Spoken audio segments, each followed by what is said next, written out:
শুভ সকাল বন্ধুরা, দেখো চলে এসেছি জলখাবার নিয়ে। সকালের আজকে ম্যাগি করে নিয়েছি, একটু কাঁচা পেঁয়াজ আর কাঁচা লঙ্কা ওপরে দিয়ে দিয়েছিলাম। আর আমি একটু জল জল ম্যাগি খেতে ভীষণ ভীষণ ভালোবাসি, কারণ এই জুসটা আমার খুব ভালো লাগে। আর মেয়ে অল্প খাবে, মেয়ের শরীরটা একদমই ভালো নয় তোমরা জানো, যার জন্য মেয়ে অল্প খাবে। তারপর নিয়ে আসছি আজকে রান্নায় স্পেশাল। চলো তাহলে দেখতে থাকো বন্ধুরা। রাতের মেনু নিয়ে বসে পড়েছি, দেখতেই পাচ্ছ। করে নিয়েছি গরমা গরম রুটি হাতে, আর এখানে খাসির মাংস। দেখো বন্ধুরা,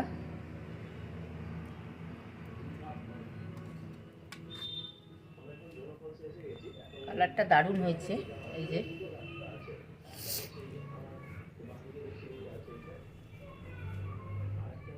দেখতেই পাচ্ছ,